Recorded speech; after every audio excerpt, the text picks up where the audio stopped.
અમદાવાદના બોપલમાં ફાયરિંગની ઘટના સામે આવી છે। શેરબજારના ધંધાર્થીનો ભેદી સંજોગોમાં મોત નીપજ્યું। બોપલમાં એવું ચોક્કસપણે હાલના તબક્કે કહી શકાય એમ નથી। બનાવ કાલ રાતનો છે ને પોલીસ તપાસ ચાલુ છે। બનાવ કેટલા વાગે આસપાસ બન્યો, પોલીસ કેટલી મિનિટમાં ત્યાં પહોંચી અને એ વચ્ચે એના ઘરમાં કોઈ આવ્યું કે કેમ? બનાવ 9:30 વાગ્યાનો છે। 9:30 વાગે બનાવ બન્યો। ત્યારબાદ તેમની જે દીકરી છે એની દીકરીએ એના મધરને વિડીયો કોલ કરીને બતાવેલું છે કે પપ્પા સાથે આવું બનાવ બનેલો છે। એટલે એના મધર જે છે તાત્કાલિક ઘરે આવ્યા। ત્યારબાદ એમણે આ બધી વસ્તુ જોઈ અને ત્યારબાદ એમણે પાડોશીની મદદ લીધી અને 108 બોલાવેલી છે। 108 બોલાવીને તે લોકો હોસ્પિટલ પહોંચ્યા। હોસ્પિટલ પહોંચ્યા બાદ હોસ્પિટલથી પોલીસને જાણ કરવામાં આવેલી છે કે આવો કોઈ બનાવ બનેલો છે, જેથી 9:30 વાગ્યાનો બનાવ છે અને પોલીસને 10 વાગે જાણ કરવામાં આવેલી છે। અને પોલીસ જેવી 10 વાગે જાણ થઈ એટલે તરત જ ઘટના સ્થળે અને હોસ્પિટલ ખાતે 10 મિનિટમાં પહોંચેલી હતી। પછી આ બે જે વ્યક્તિ એ વાતે ક્યારે નીકળી ગયા છે? જેવો આ ફાયરિંગનો બનાવ બનેલો એ તરત જ એમને ઉપર જઈને જોયું કે આવો ફાયરિંગનો બનાવ બન્યો છે, એટલે બે વ્યક્તિ તરત જ ત્યાંથી નીકળી ગયા હતા। બનાવ સમયે હાજર હતા 9:30 વાગે। એમની દીકરીના કહેવા પ્રમાણે આ જે બનાવ બન્યો એ વખતે એના પિતા ઉપર ગયા અને આ બંને વ્યક્તિ જે હતા એ ત્યાં નીચે એમની કાર પાસે ઊભેલા હતા અને ઉપર જેવો આ અવાજ આવ્યો એટલે તરત જ એની દીકરી દોડીને તરત ઉપર ગઈ। એમણે જોયું અને આ બે વ્યક્તિઓને પણ નોર્મલી અવાજ આવ્યો હશે એટલે એ લોકો પણ ઉપર ગયા અને પછી એમણે જે બનાવ જોયો એટલે તરત જ એ લોકો ત્યાંથી નીકળી ગયા છે। આપણો દાવો એવો છે કે 10 મિનિટમાં પોલીસ પહોંચી ગઈ। 10 મિનિટની અંદર પોલીસ હોસ્પિટલ પહોંચી કે ખરેખર બનાવ શું છે। ત્યારબાદ એટલે 9:30 વાગ્યાનો બનાવ છે અને પોલીસને 10 વાગે જાણ થઈ એટલે 1.25 કલાક પછી જાણ થઈ છે અને ત્યારબાદ પોલીસ હોસ્પિટલ ખાતે પહોંચી શું હકીકત છે એ જાણી અને પછી એમના ઘરે ગયેલા છે। ઘરે પોલીસ કેટલા વાગે આસપાસ પહોંચી? ઘરે પોલીસ 10:20 સુધીમાં પહોંચી ગયેલી હતી। એક શોર્ટમાં ખાલી હિન્દીમાં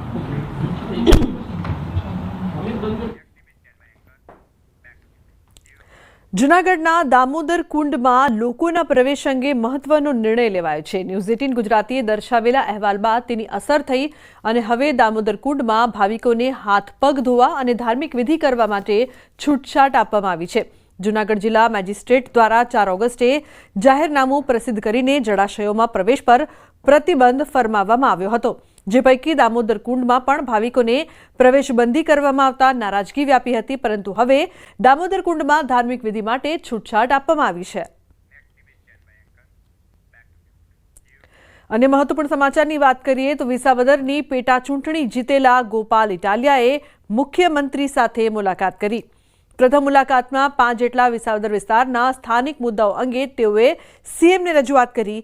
વિસાવદરમાં ઇકો સેન્સિટિવ ઝોન અંગે પણ તેઓએ રજૂઆત કરી હતી। કુલ 3 જિલ્લા અને 15 તાલુકા અને 156 જેટલા ગામડાની અસર ઇકો ઝોનનો મુદ્દો પણ છે। ગુજરાતના નાગરિક તરીકે ગુજરાતના મુખ્યમંત્રીને હું આસાનીથી મળી શકું એવો હક, એવો અધિકાર મને વિસાવદર ભેસાણની જનતાએ આપ્યો છે, એનો પહેલાં હું આભાર માનું છું। મેં આજે અમારા વિસાવદર ભેસાણ મત વિસ્તારના અતિ મહત્વના 5 નીતિ વિષયક પ્રશ્નો બાબતે માનનીય મુખ્યમંત્રી સાહેબને રજૂઆત કરી છે। એમણે બહુ શાંતિપૂર્વક રીતે મારી રજૂઆત સાંભળી છે। અમારા વિસ્તારનો સૌથી મહત્વનો ગંભીર પ્રશ્ન ઇકો સેન્સિટિવ ઝોનનો છે। કુલ 3 જિલ્લા, 15 જેટલા તાલુકા, 196 કરતાં પણ વધુ ગામને અસર કરતો આ ઇકો સેન્સિટિવ ઝોનનો મુદ્દો જે છે એનાથી ખેડૂતો નારાજ છે। ઇકો ઝોનનો વિરોધ કરી રહ્યા છે ખેડૂતો, અને આ ઇકો ઝોન નાબૂદ કરવા માટે મેં આજે મુખ્યમંત્રીશ્રીને રજૂઆત કરી। અમદાવાદના સોલા વિસ્તારમાં કારગિલ 4 રસ્તા પાસે આવેલા ટોયોટા કાર શોરૂમના જનરલ મેનેજર અને આસિસ્ટન્ટ મેનેજરે 9.71 કરોડની છેતરપિંડી આચરી છે। આ શોરૂમમાં ટોયોટા કંપનીની નવી ગાડીઓ વેચાણ કરવાની અને એક્સચેન્જમાં આવતી સેકન્ડ હેન્ડ કાર લેવાનું કામ થાય છે। કંપનીમાં જૂની ગાડીઓના ખરીદ વેચાણ વિભાગમાં 2 કર્મચારીઓ કામ કરતા હતા, જે કામ પેટે બંનેને કમિશન પણ આપવામાં આવતું હતું। બંને આરોપીઓએ અલગ અલગ મોડલની 53 જૂની કાર અને ગ્રાહક પાસેથી ખરીદેલી 15 ગાડીઓ મળીને કુલ 68 ગાડીઓ બારોબાર વેચી નાખી હતી। કંપનીએ ઓડિટ કરતા હિસાબ ન મળતા આ સમગ્ર કૌભાંડ બહાર આવ્યું હતું।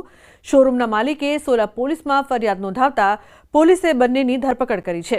પકડાયેલા આરોપી પૈકી એક આરોપી ઓનલાઈન ગેમિંગમાં નાણાં હારી જતા કૌભાંડ આચર્યું હોવાનું સામે આવ્યું છે.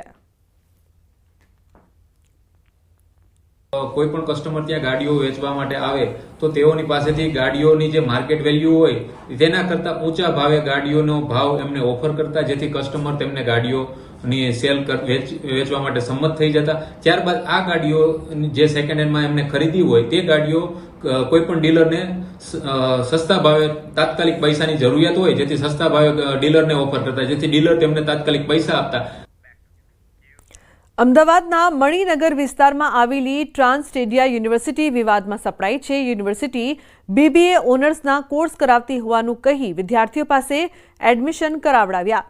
બીબીએ ઓનર્સના 3 વર્ષના કોર્સ છે તેમ જાણી વિદ્યાર્થીઓએ એડમિશન પણ લીધા, પરંતુ કોર્સ પૂર્ણ થયા બાદ વિદ્યાર્થીઓને ડિગ્રી ન મળતા વિદ્યાર્થીઓએ યુનિવર્સિટી પર આક્ષેપ લગાવ્યો છે કે યુનિવર્સિટીમાં બીબીએ ઓનર્સના કોર્સના નામે વિદ્યાર્થીઓની બીબીએની ડિગ્રી પકડાવી દેવાય છે.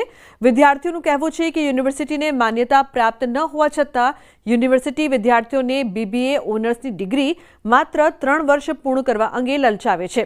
હવે યુનિવર્સિટી દ્વારા કહેવાઈ રહ્યું છે કે તે બીબીએ ઓનર્સની ડિગ્રી નહીં આપી શકે, જેથી આ મામલે વિદ્યાર્થીઓએ ગૃહમંત્રી હર્ષ સંઘવી તથા ગૃહરાજ્ય માનવ અધિકારને પત્ર લખ્યો છે. આ અંગે ન્યૂઝ 18 ગુજરાતીની ટીમે પણ યુનિવર્સિટીનો સંપર્ક કરવાની કોશિશ કરી હતી, પરંતુ યુનિવર્સિટીએ મીડિયાથી દૂર રહેવાની કોશિશ કરી હતી.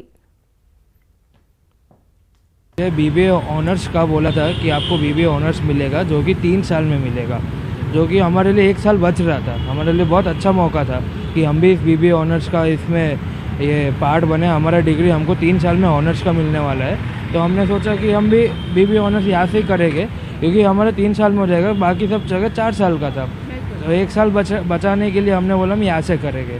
अब जैसे कि 2022 में हमने यहाँ पे एडमिशन लिया, हम लोग फर्स्ट बैच है यहाँ पे, तो 2025 में जनवरी एंड आते आते अब ये लोग हमको बोलते हैं कि हम आपको बीबीए ऑनर्स नहीं दे पाएंगे. तो ये लोग बोलते हैं कि हम लोग उसके बीबीए ऑनर्स 3 साल के लिए एप्लीकेबल नहीं है अब. तो अब 2025 जनवरी एंड में इन्होंने हमको बोला कि हम तुमको बीबीए ऑनर्स अब नहीं दे सकते, हमारे पास खाली बीबीए की डिग्री है. अब हमारे तो 3 साल बिगड़ गए. हमारी उस हिसाब से पूरी प्लानिंग थी 3 साल की ऑनर्स करके आगे जाने के लिए. अब हमारे पास कोई भी डिग्री नहीं बची. तब हमको बोला था नहीं हम सुधारेंगे, ऐसा करेंगे वैसा करेंगे, तो हमने नहीं छोड़ा.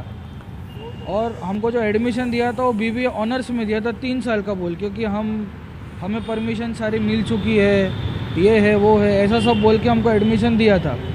उसके बाद में 2025 में ये लोग हमको बोलते हैं कि हम ऑनर्स दे नहीं सकते.